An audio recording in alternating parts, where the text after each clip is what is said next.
আজ আমি আপনাদের নিরামিষ পনির রান্না করে দেখাবো।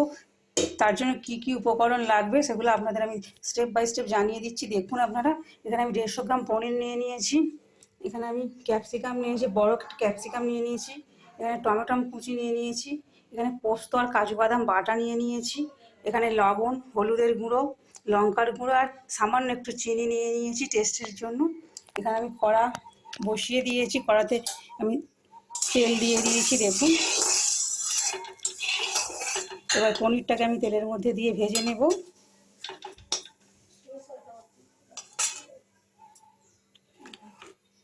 আপনারা সবাই তো পনির রান্না করে খেয়েছেন, কিন্তু নিরামিষ পনির এইভাবে রান্না করে খেলে তার যে একটা সুন্দর লাগে সব খেতে, সেটা না করে খেলে আপনারা বুঝতে পারবেন না। তাই এইভাবে বানাবেন। বানানোর জন্য ভিডিওটাকে দেখতে হবে, তাই আপনারা ভিডিওটাকে দেখুন স্টেপ বাই স্টেপ কীভাবে বানাচ্ছি আমি। দেখুন, আমার পনিরটা ভাজা হয়ে গিয়েছে, এরকমভাবে ভেজে নিয়েছি আমি। এবার ক্যাপসিকাম কড়ার মধ্যে দিয়ে দিলাম।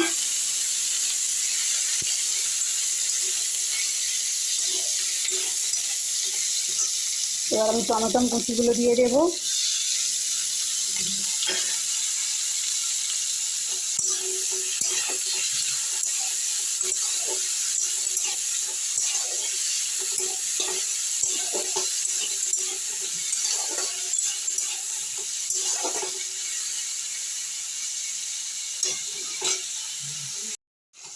দেখুন, ক্যাপসিকাম টমেটোটা আমার ভাজা হয়ে গিয়েছে। এটা বেশি ভাজার দরকার নেই, অল্প একটু ভেজে নিলেই হবে। এবার একে একে আমি সব মশলাগুলো দিয়ে দেবো পরিমাণ মতো। আমি 150 গ্রাম পনির নিয়েছি, তার জন্য সামান্য একটু হলুদের গুঁড়ো, লঙ্কার গুঁড়ো, লবণ আর চিনি দিয়ে দিলাম। কাজু বাদাম বাটার পোস্ত বাটাটা দিয়ে দিলাম।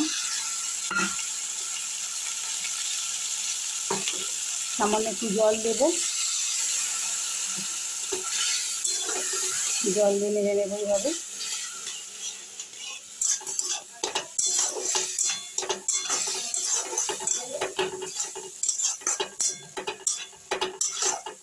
আমার কষানো হয়ে গিয়েছে।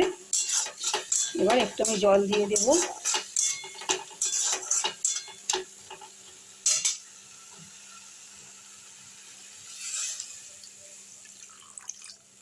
এতে বেশি জল লাগে না, তাই অল্প একটু জল দিলাম।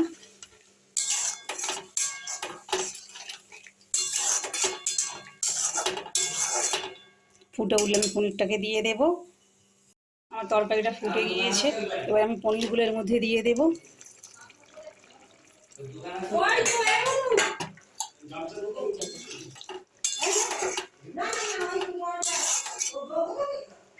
দিয়ে একটু চাপা দিয়ে দেব।